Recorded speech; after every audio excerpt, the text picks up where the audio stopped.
नमस्कार, मी देवा चपटे. आपलं DC9 मराठी न्यूज मध्ये सर्वांचं स्वागत आहे. नगरपालिका निवडणुकीचा निकाल लागल्यानंतर आपल्यासोबत स्वतः कन्हैया बाहिती आहेत. एकंदरीत 10 ते 15 वर्ष झालं ते समाजकार्यामध्ये होते. एकंदरीत जनतेसोबत त्यांना एका राजकीय नेत्यानं पण संधी दिल्यामुळे त्यांचा विजय झालाय. आपल्यासोबत स्वतः कन्हैया बाहिती आहेत. तुमच्या आईला संधी दिली आहे जनतेसोबत, जनतेने तर संधी दिली, पण राजकीय नेता भेटला नव्हता. राजकीय नेता आणि जनतेने दोन्हीने एकदा संधी दिली. काय भावना आहे सध्या? आनंदाची भावना आहे.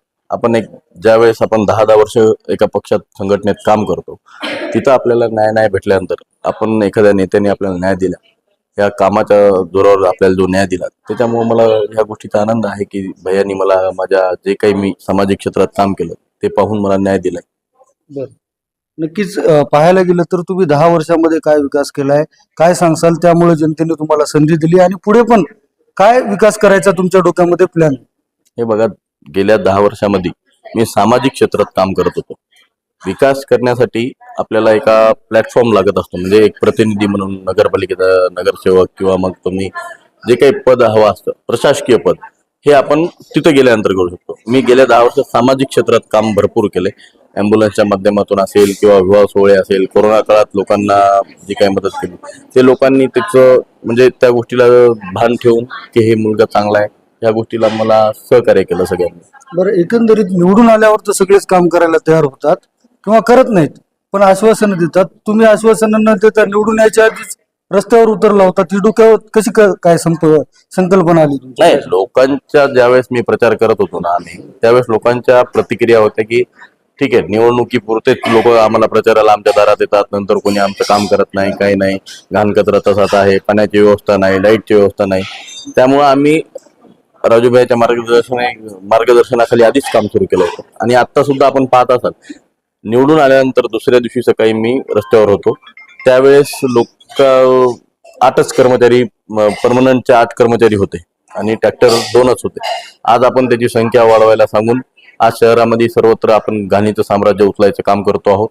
आता येणाऱ्या 2 दिवसामध्ये आज आम्ही सिद्धेश्वर धरण येथे जाऊन राष्ट्रवादी काँग्रेस आणि शिवसेनेचे सर्व निवडून आलेले नगरसेवक, तिथल्या जे काही पाण्याच्या संदर्भात ज्या काही समस्या आहेत की तिथल्या मोटर वगैरे, जे काही आपल्याला मोटर आहे ती जळालेली आहे, तिथं आज काम सुरू आहे. 2 दिवस झाले. ती बसवणं झालं तर उद्यापासून आपल्याला पाण्याची सुद्धा व्यवस्था शहराला सुरळीत करण्याचा आमचा प्रयत्न राहील. बरं, नगराध्यक्षपदासह राष्ट्रवादीच्या मोठ्या जागा आल्यात. तुमच्या पत्नी सुद्धा विजयी झाल्यात. काय श्रेय कोणाला देणार आहे? आई तर आली, पत्नी पण आली, कसा योगायोग घडला? हे सगळं श्रेय जनतेचं आहे. आपण ज्यावेळेस जनतेसाठी काम करतो, जनतेला विश्वास असतो की हा व्यक्ती जो आपण ज्याला मतदान करतोय तो पुढच्या भविष्यात सुद्धा 5 वर्ष आपल्यासाठी काम करेल, त्यावेळेस ते मतदान करत असतात. आणि हे सगळं श्रेय फक्त आणि फक्त जनतेचं आहे. बरं, एकंदरीत पाहायला गेलं तर निवडणुकीच्या काळामध्ये राष्ट्रवादीला डावातच घेणे गेले, भाजप आणि काँग्रेसची लढत आहे म्हणत होते. एक दिवस अगोदरपर्यंत दोघांची चर्चा होऊ लागली. अचानक कसं काय विजय मिळवला? अचानक वगैरे काही नव्हतं. प्रचार करताना सगळ्यांना माहित होतं की राष्ट्रवादीत नंबर 1 ला राहणार आहे आणि राष्ट्रवादीत नंबर 1 ला राहिली. तुम्ही निवडून आल्याच्या नंतर भाऊक झाला होता. आमदार राजू नवघरे यांच्या पायाशी माथा टेकलं होतं. काय भावना होत्या नेमक्या, काय सांगतात?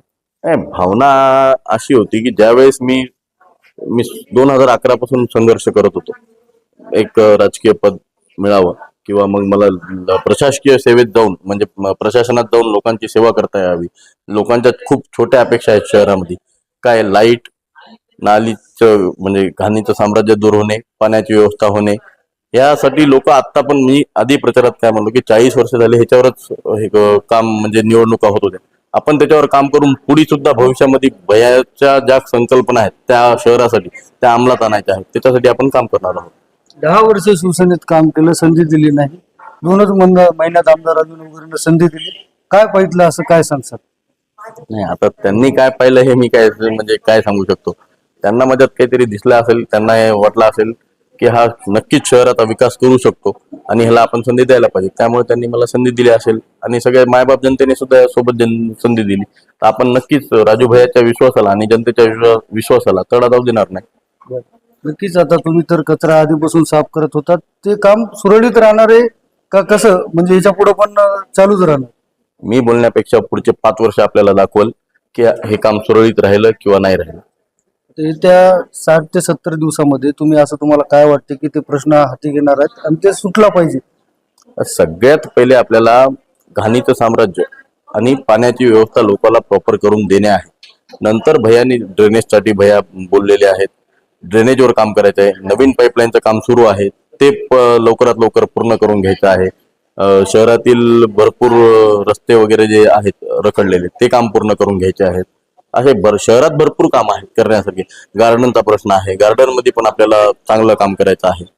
तर एकंदरीत पाहायला गेलं तर आता नॅशनल राष्ट्रीय महामार्ग आहे, त्याच्यामुळे मोठ्या प्रमाणात दूर होते. आता त्याच्यासाठी काय उपाययोजना करणार आहात का तुम्ही? नाही, संबंध ते गोष्ट आमदार साहेब त्या गुत्तेदाराशी बोलून त्या लवकरात लवकर काम पूर्ण करण्यासाठी त्याला आपण आमदार साहेबामार्फत आपण कन्व्हिन्स करणार आहोत. ते राष्ट्रीय महामार्गाचं काम असल्यामुळे ते काम केंद्र सरकारच्या निगडीत म्हणजे अंडरमध्ये येते. त्यावेळेस आपण विनंती करू शकतो आणि भैया त्याला नक्कीच विनंती करतील. हे आम्ही शहरातलं काम आहे, आम्हाला शहराची जबाबदारी दिलेली आहे. त्या बाबतीत आपण मोठ्या लोकांना बोलू शकत नाही, तर ते भैया बोलतील नक्की त्याला. मोठा विजय मिळवलाय, जनतेला कशा प्रकारे आभार मानसाल, काय सांगसाल?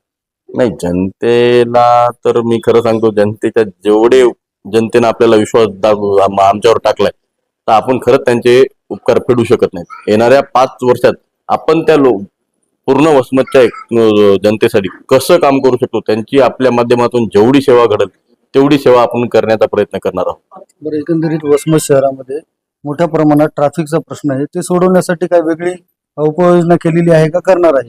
आता आम्ही पदभार स्वीकारल्यानंतर सगळ्या नगरपालिकेच्या कर्मचाऱ्याशी ह्या गोष्टीवर चर्चा करणार आहोत की आपल्याला ही समस्या कशी सोडवता येईल.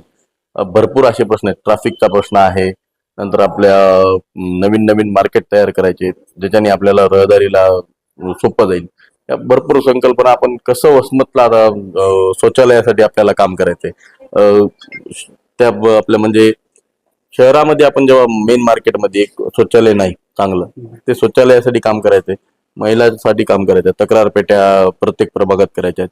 यासाठीच आपल्याला काम करायचं. तर त्याच्यासाठी आपण प्रशासकीय सगळे नगरपालिकेचे सीओ साहेब, नंतर डिप्टी सीओ, इंजिनियर सगळ्यासोबत चर्चा करून आपण याच्यावर काम करणार आहोत लवकरात लवकर. वसमत शहरामध्ये मोठ्या प्रमाणात नाल्याचा प्रश्न, ते प्रश्न सुटला नाही, ते सोडवण्यासाठी कशा प्रकारे आपण प्रयत्न करणार आहोत?